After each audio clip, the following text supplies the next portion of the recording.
Joining us now with more via Skype on President Trump's comments regarding Syria is Middle East expert from the Begin-Sadat Center at Ilan University, Dr. Mordechai Kedar. Dr. Kedar, thank you so much for joining us again. My pleasure. All right, so let's just kind of take a more global look first. What does Trump's announcements regarding Syria and Iran being able to do as they please in Syria have to do with Israel? What does that mean for Israel, more specifically? Well, apparently President Trump knows some things which we, the ordinary people, do not know.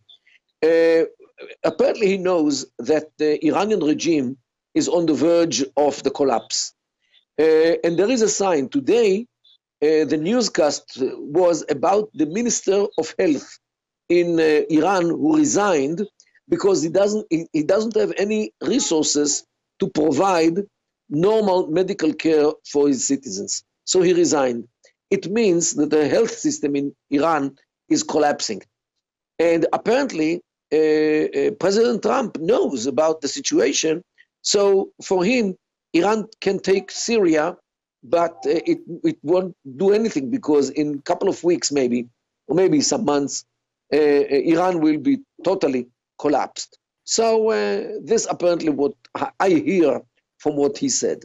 Okay, but first of all, assuming that even if Iran were to collapse in the near future, it wouldn't say a scared animal, you could say, or like a cornered kind of country like this on the verge of collapse, couldn't Iran actually be more dangerous in this situation if they were unhindered? And also, Iran's not the only player in Syria. So without the United States' presence, could a vacuum be created in which ISIS or the likes of ISIS or another terror regime like Iran might erupt?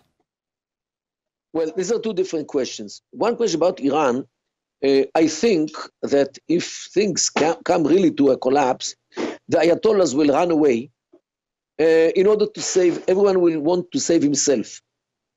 And they will run away in order to save, everyone will save his own neck.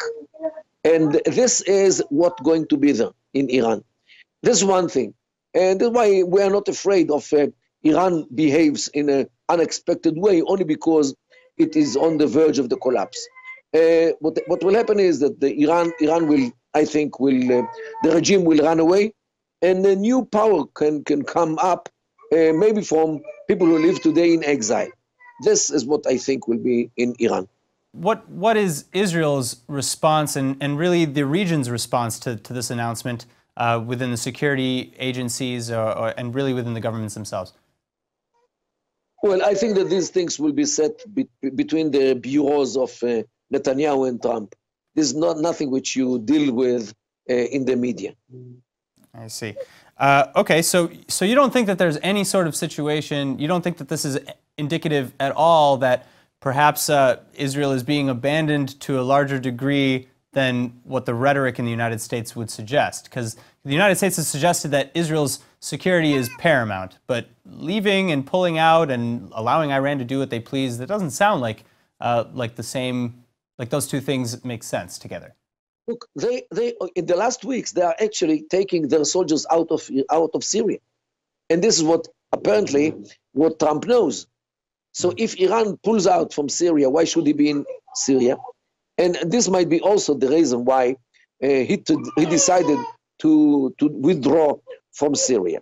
And, there are pieces of information which we, the ordinary people, do not know.